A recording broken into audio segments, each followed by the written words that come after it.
Jubilee Marketplace is a local grocery store in Greenpoint, Brooklyn. We're trying to bridge the gap between the culinary world and the grocery store. In a week, we have about 8,000 to 9,000 customers coming through our doors. We're known for a couple things. Are cheaper than a Subway swipe cheeseburger, a $5 club, and our sushi program. Internally, we joke like, oh, the burger is cheaper than a Subway swipe. The Omakase sampler is cheaper than the ferry. I don't want to say like we're the most affordable, but instead of affordability, I want to say more transparency is the key theme of our store. When you're in Jubilee, I want your grocery visit not to be a chore. I want it to be a special experience, but also I want our store for the community to be the one that you could count on. We are, to my knowledge, the only supermarket that still does some sort of whole animal butchery.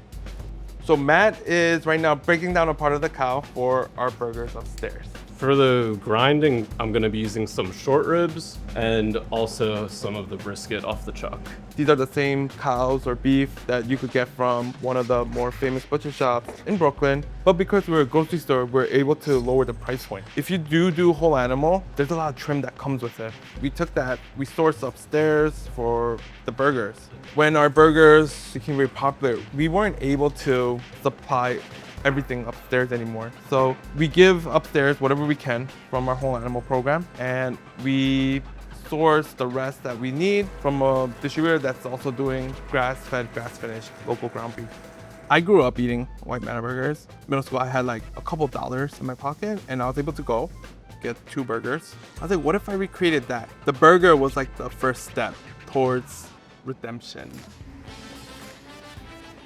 We're in the cafe that's located on the upstairs or the ground floor of our grocery store. We are here cooking our famous cheaper than a Subway swipe burgers. From the meat department, we will get the ground beef, roll it up, weigh it, and then it gets onto the plancha. We smash it, salt it. For $2.90, you get the 2.7 ounces of beef. There's onions, cheese, local pickles from Jersey on a Martin's potato slider roll. So there's a lot of controversy revolving around the weight of our burger.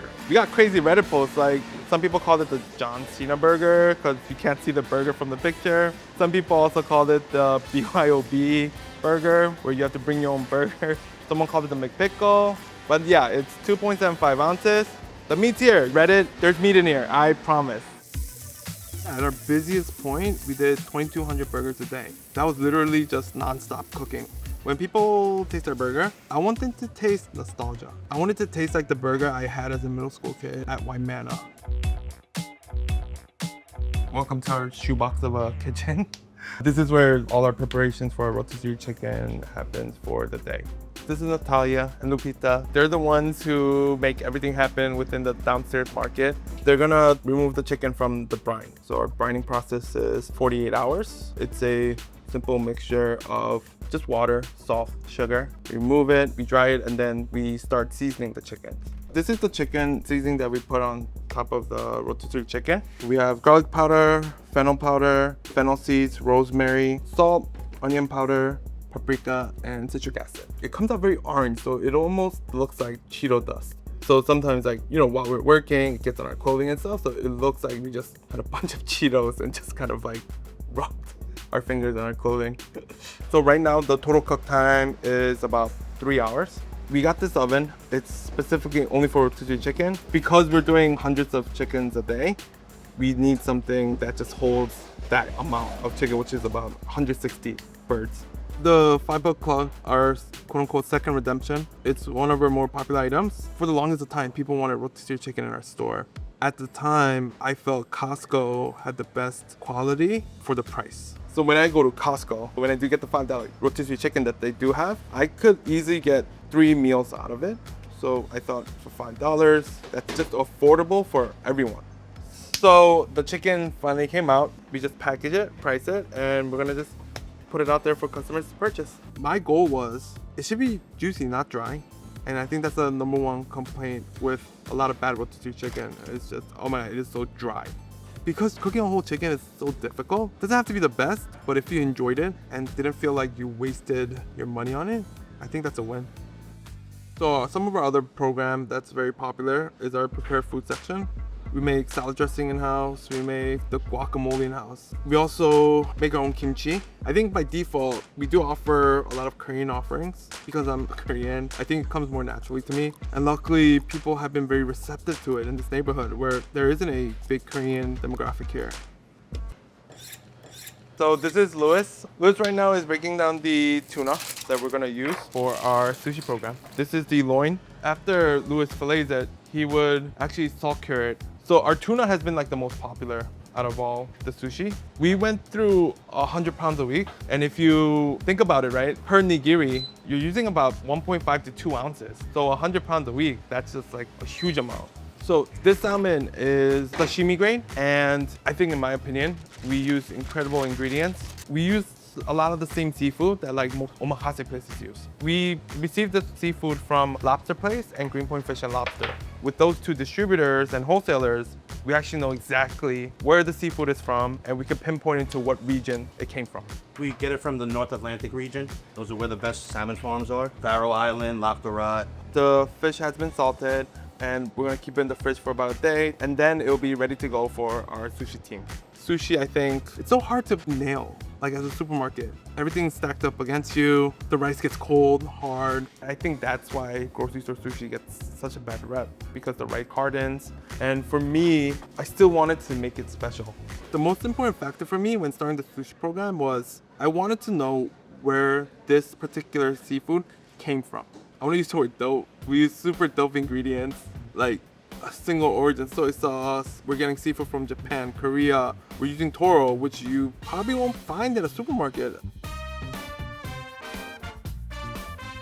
We're in our sushi room. This is where all the assembly happens for our sushi program. So this is Gabby, he is in charge of preparing all the sushi for Jubilee. Right now, he's going to make the omakase sampler and the jirashi bowl, which is a scattered fish bowl, two of our most popular items.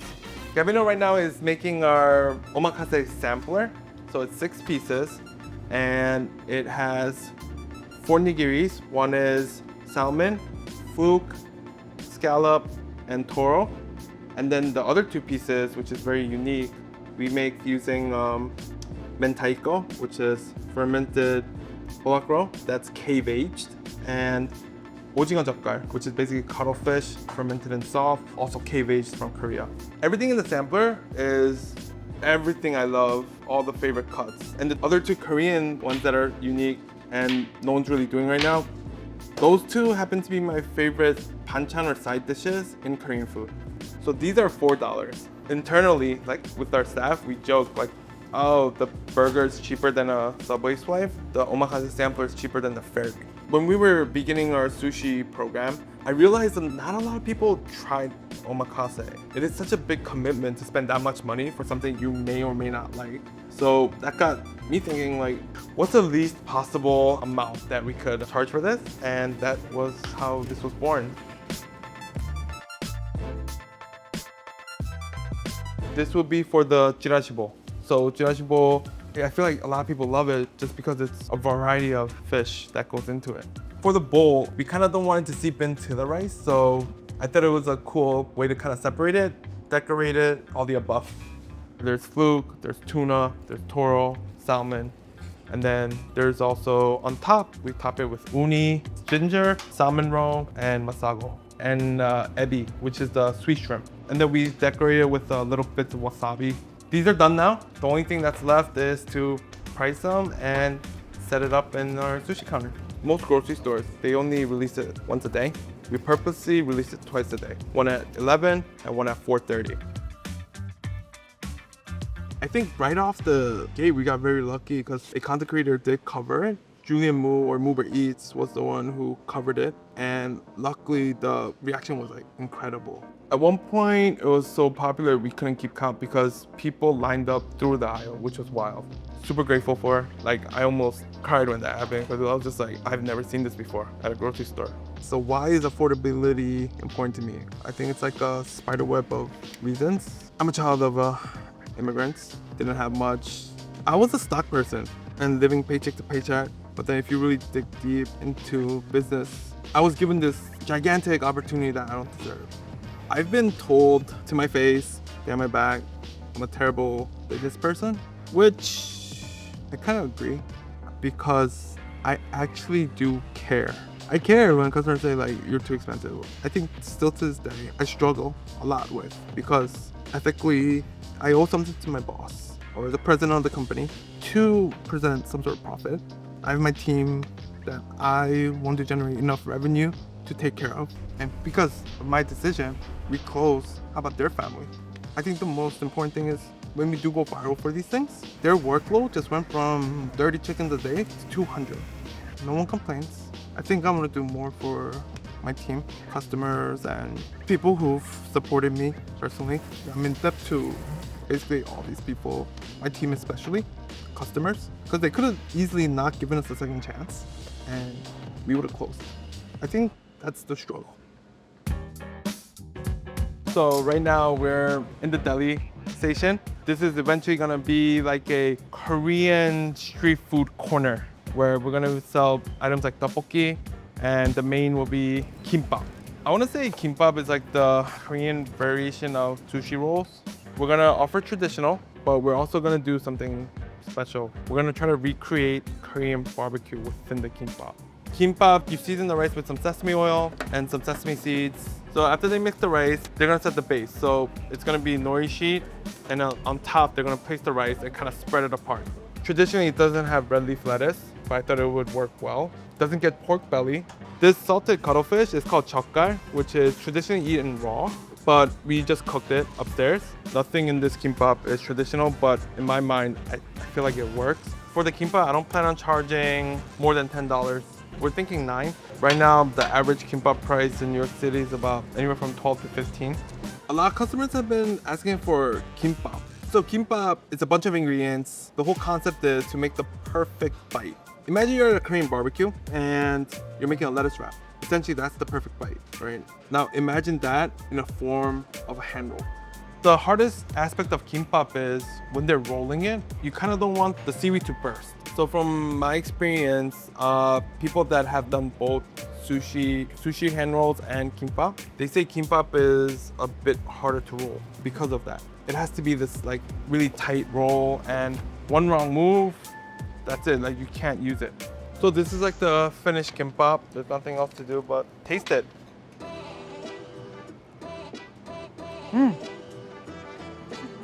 I think that's ready to go. Yeah, very excited. They nailed it. I hate those like quote unquote buzzwords, right? Gourmet market or fresh market, all natural. It's just one of those things, and I feel like affordability has become that too, where it's like best prices in town.